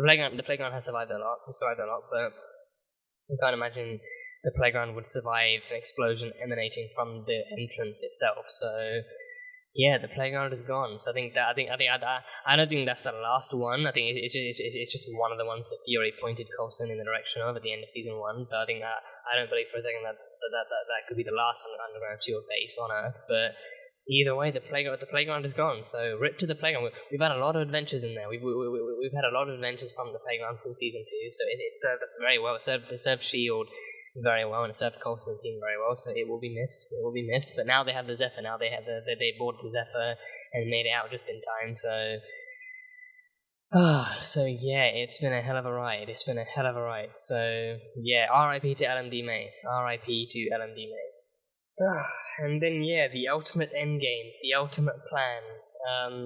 Before I get to that, I'll talk about the other one. So Ada put Radcliffe in the framework now, right? Radcliffe literally. And the Frankenstein vibes were kind of strong in that too. The Frankenstein vibes were, I think, at least for me personally, like the Frankenstein vibes were kind of eerier and a bit more kind of present in that one. But then Ada kind of secretly evaluated Radcliffe, being like, okay, so you created the framework, like you are single-handedly, you the creator of the framework, are single-handedly also like the biggest part of the framework, because then you believe in the framework fixing people's regrets. But then what if you one day end up regret creating the framework as well? Because then I think maybe which I think with Radcliffe, I think it could also be the case where it's like because he booted up the LMD project, because then he regretted he does have regrets. He regretted all the work he did with Hive. And he regretted like the lives lost and the lives he cost Shield and everything. So then he, in order to rectify those regrets and to rectify those mistakes, he actually created Ada and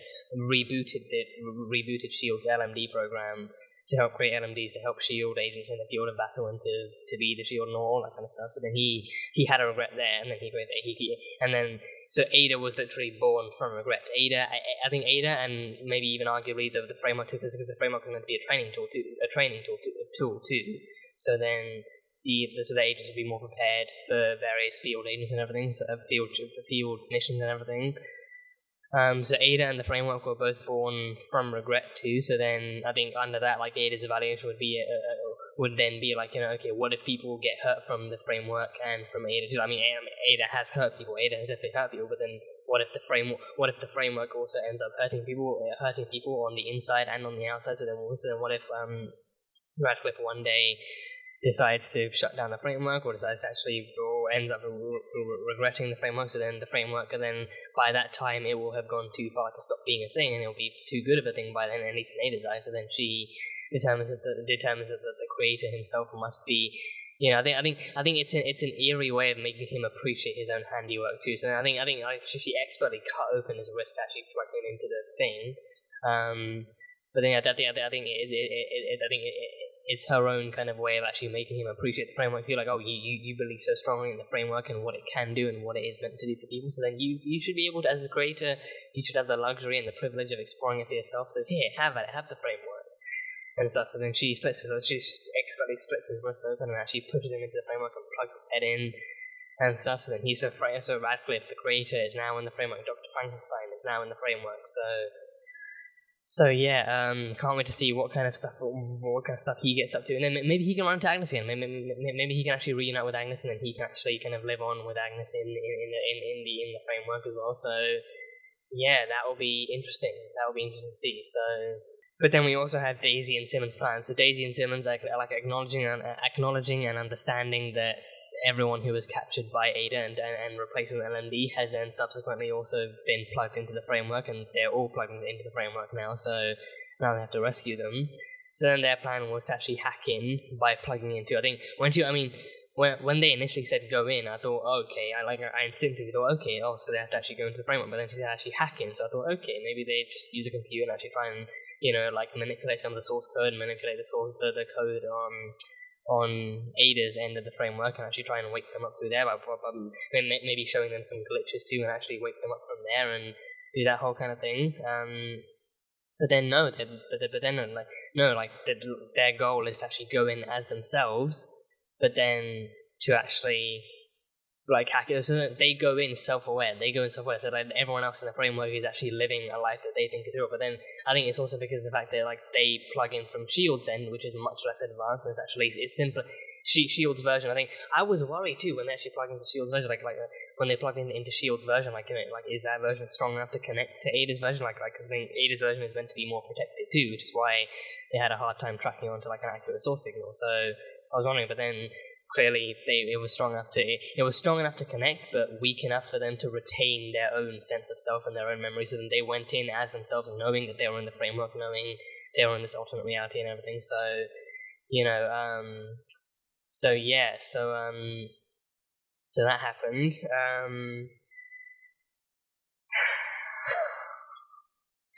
I knew this was coming. I knew this part of the review was coming. Well, before I get into it, Daisy and Simmons fire a quake. They have gone into the framework and they're going to rescue their friends and get out of Dodge. But then on the outside, we still have Agent Davis. Agent Davis is still around. Agent Davis, he survived. Agent Piper, she survived. She absolutely survived. And Elena, she made it back in time to actually still reunite with them at the end of everything. And then found out what happened to Mac, and she's understandably worried about Mac and what could happen to him. So she's there. So Elena is the one Inhuman they have on the side. Like Elena being Inhuman, if anything happens, she can still have them, and then Piper and Davis can still kind of coordinate the team as needed and everything. So that's cool. So they still have some people on the outside capable of actually handling themselves and actually handling the team and the Zephyr and everything. So that's cool. So they got them on the outside, and then on the inside, so Daisy and Simmons went in. Okay, the framework reality. Oh my god, I don't know how to process this. I don't know how to start off with this. This is amazing. This is insane. It's insane. It's absolutely insane. It's insane. Okay.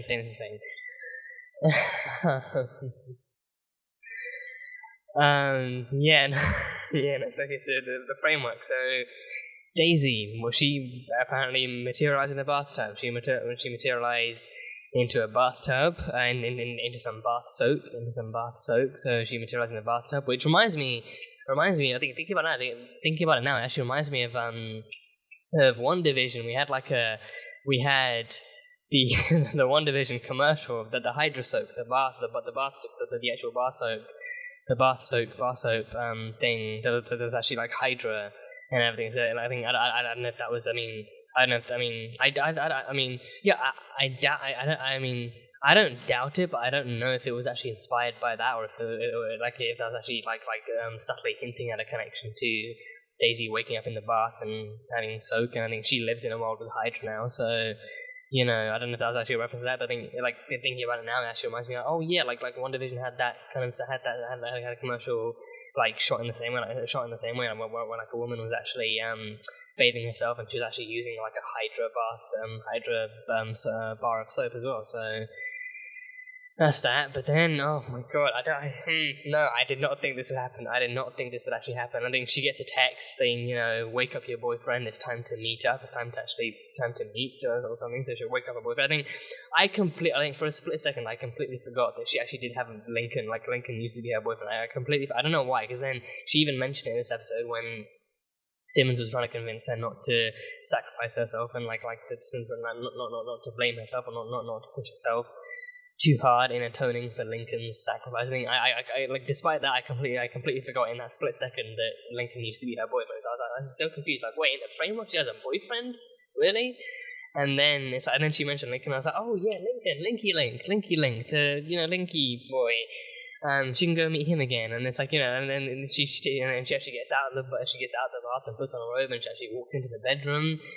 and I'm completely oblivious and blissfully kind of just under the belief that it could actually be, Lincoln under the covers, and then she walks past a picture of her and Grant Ward.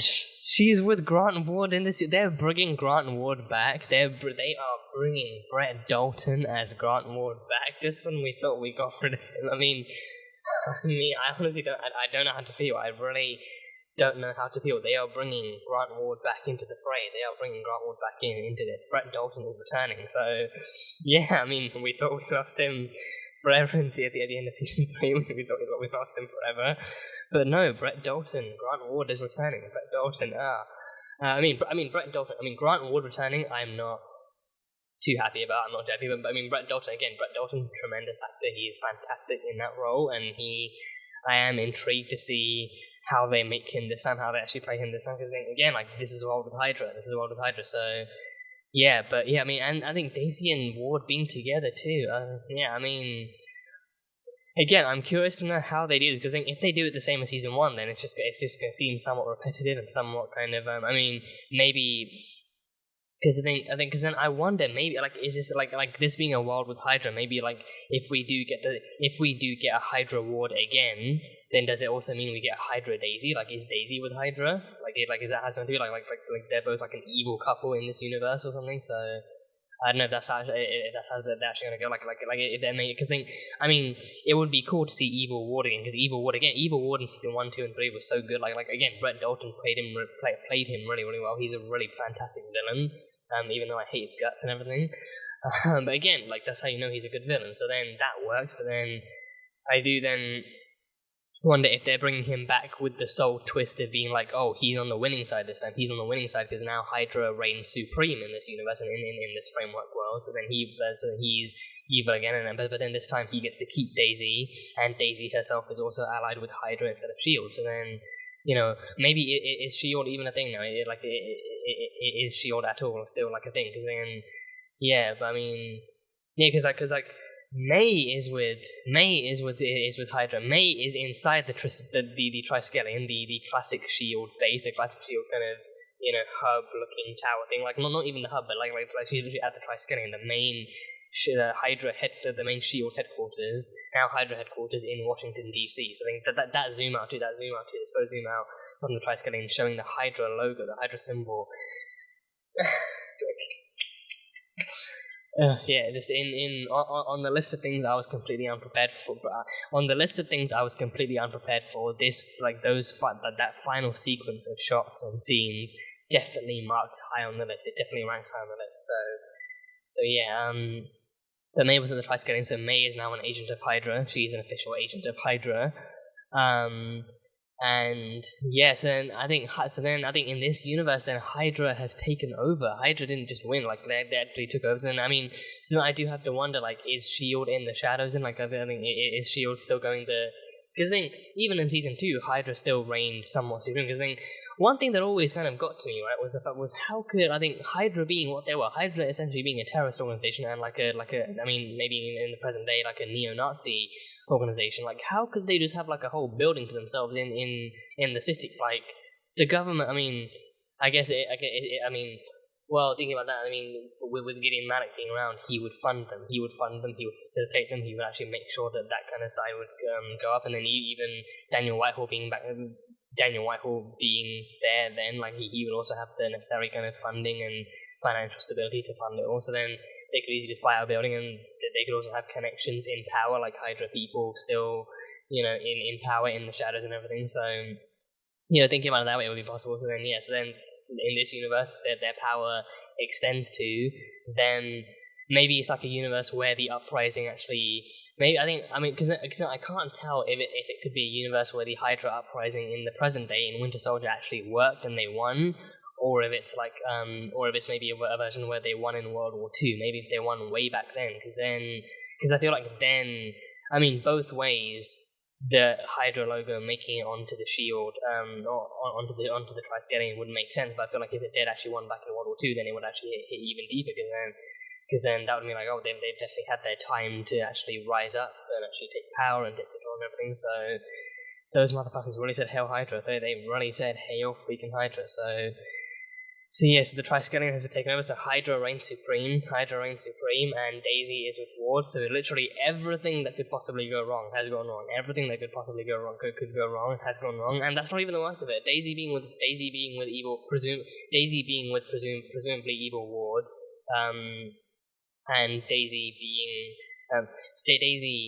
presumably being Hydra, and also presumably being with Ward, and also May being Hydra, and Hydra being supreme. Like, that stuff isn't even the worst of it. I mean, yeah, so we had Gemma Simmons is dead.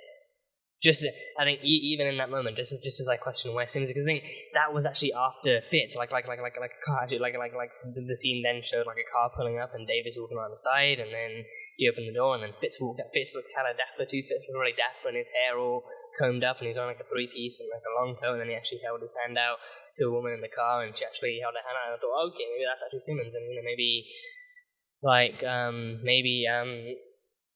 Simmons and him have hit high places now and stuff. So, but then no, it's actually whoever the mystery woman is. We don't know yet. Maybe I don't know. My brain is not too hot to even come up with any predictions right now. But but then it's not Gemma, because Gemma is dead. Gemma has her own little kind of flat kind of gravestone in a cemetery. Gemma Ann Simmons. I never knew her middle name was Ann. So that is really cool. Gemma Ann Simmons. That's a really catchy name. It's a really catchy, sweet name. So yeah, Gemma Ann Simmons is dead. She's dead. She's died in this world. So, I mean, whether she died because of Hydra, or I mean, because I feel like it'll be interesting enough if I think. Oh no, but then I wonder, because then I wonder maybe if maybe the whole team has switched. Oh, maybe the whole team has switched, because then we have Coulson. He's a teacher. Coulson is actually living his life, and he's a public civilian. He's a public civilian, but then he's also a teacher. And he's teaching school kids why Inhumans should be feared. So he's a fascist teacher. Coulson is fascist teacher. I think that's not a sentence I ever expected to have to actually say on camera, but Phil Coulson in the framework is a fascist teacher. I mean, they're all basically fascists because they're with Hydra. So I wonder maybe if that is the twist, and maybe it's not just one or two here and there, but it's actually the whole team that's actually switched. So then evil Hydra Ward has been brought back, but now he's actually got Daisy on his side, and he's actually with Daisy, and she accepts him because she allies herself with Hydra too. May is with Hydra. Fitz, oh god, are they really gonna dress him up looking that great, only to have him be with Hydra?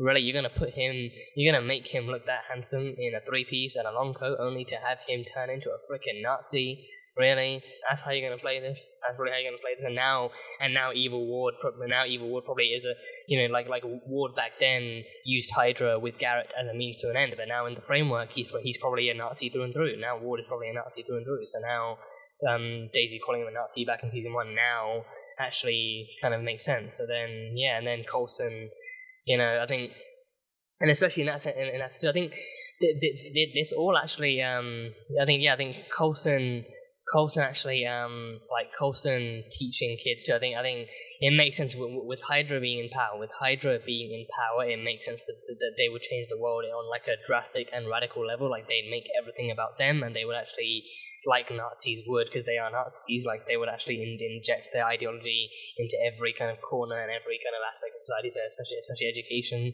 They would indoctrinate their kids, just like the Nazis did in World War II, even outside of Hydra, like Hitler Youth and, all these different kind of school programs teaching them to hate people and to, inject hatred and to foster hatred. So then Coulson is writing on the board why Inhumans should be feared, so teaching discrimination already. So that is a side. For one thing, it's a side to Phil Coulson I'm not ready to see, but then all of these sides to all these people, like a shield team, like a shield inner circle that supports and stands with Hydra, is not a team I'm ready to see. That is not a team I want to see, and it's not a team I'm ready to see. But it would make for drama, it would make for interesting drama, and it would make for a really, really scary bunch of episodes. But then also it's just I enjoy it in that sense. But then actually seeing these characters turn into people so evil and so hateful and stuff, just I don't know how to deal with that. So yeah, I think You know what? This rings like a what if. This rings like a what if. What if S.H.I.E.L.D. was Hydra? Oh. So this is essentially what if before what if. This is essentially what if before the Disney Plus what if series we're getting. It essentially rings like an actual what if, like, oh, what if Hydra won? What if Hydra won during World War II? Or what if Hydra actually won during Winter Soldier? Whatever.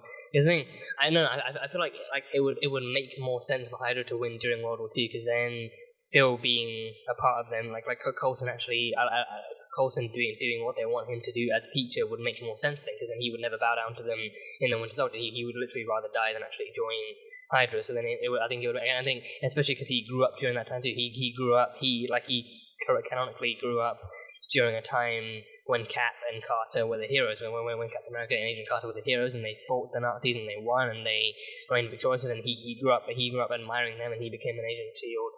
partly because of them. So then I think growing up in a very, very different time where Hydra wins and he's raised instead with that kind of indoctrination, I think would definitely change things, and then he might actually go along with them instead. So I think it makes more sense in a multitude of ways for them to actually have won instead during World War II instead. So I wonder, like, maybe this is also a world without Captain America, or maybe even darker, maybe just like one where the Red Skull actually won and he bombed all of New York and all these different places, and he also actually managed to kill Cap too. So maybe Cap got sent to Vormir instead. Maybe the Tesseract sent Cap to Vormir instead, and he's stuck guarding the Soul Stone. And then, so then question: what happened to the Avengers? Are they, I think are the Avengers with Hydra now? Like, do we get Captain Hydra? I think maybe Cap's actually still alive, but maybe Steve is with Hydra too. I think either Steve's dead or he's with Hydra. Maybe he's Captain Hydra. And then the Avengers are just no longer, or maybe the Avengers are still Hydra too, like Iron Man is like Iron Hide or something, or Iron Hydra or something. But yeah, I think the Avengers would definitely, if Hydra thought that they could weaponize the Avengers, they absolutely would weaponize them, so that's definitely a possibility. But yeah, no, damn. And so Coulson's teaching fear towards Inhumans. Gemma's dead. Fitz is dating a mystery frickin' woman. May is Hydra, and I think Mac might be a father again. I'm wondering, like, did Mac get hope back in this one? Like Mac actually picked up like a bicycle with his bare hands. Like, he's strong enough to pick up a bicycle like that. But then there's also like a pretty small bicycle, like a bicycle for a kid. So did the framework reality give Mac hope again? Did it actually give him hope? I mean, on the one hand, that's great. On the one hand, it's great. But then on the other hand, it's like he's raising hope in a world run by Nazis. Like, that cannot be good. That cannot be safe for him. Like, I mean, he looks eerily happy too. Like, he's in a world with. I wonder if they're all in the same world. I do wonder if they're all in the same world. Like, maybe it's like a select few people in the Hydra world, and maybe for Mac, it's like he lives out a peaceful life with Hope and Nicole and stuff. Like, he gets the life he originally wanted with Hope and Nicole. And maybe in that one, like obviously, like Elena doesn't exist either, so he gets one like that. But then I think Mac. It feels weird. It feels weird having Mac be the exception, because then it's like the other ones obviously have Eerie. Or maybe I don't know, because the framework is meant to fix regrets. I don't know how Hydra comes into that play. I don't know how Hydra actually, unless it's Ada's doing, because Ada's prime directive is to protect the framework. So then that could also mean actually, as well as upgrading, she also makes her own changes. So maybe Ada herself actually created the framework for the team as well. So maybe Ada herself actually, instead of fixing regrets is what Radcliffe wanted, but then for her, she maybe wanted to actively switch things up and give them like a different taste of life. So maybe she's actually actively created the Hydra world for them instead. So, oh, good God. Okay, so then that really makes me wonder then who instead of Gemma. So then she killed Gemma, but then who instead of Gemma has she actually set Fitz up with? Like, I don't know who else she could. Maybe herself. I think she does.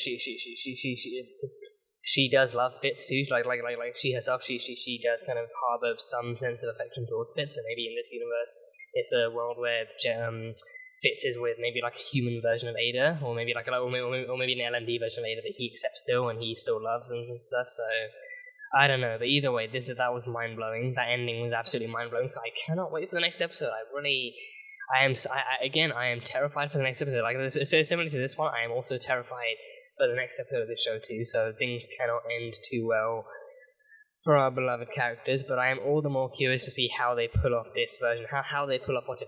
This is officially What If before What If. This is the What If that Marvel TV did before Marvel Studios did their animated What If series. So for that reason, I am all the more excited to see how this actually gets executed and how this gets pulled off.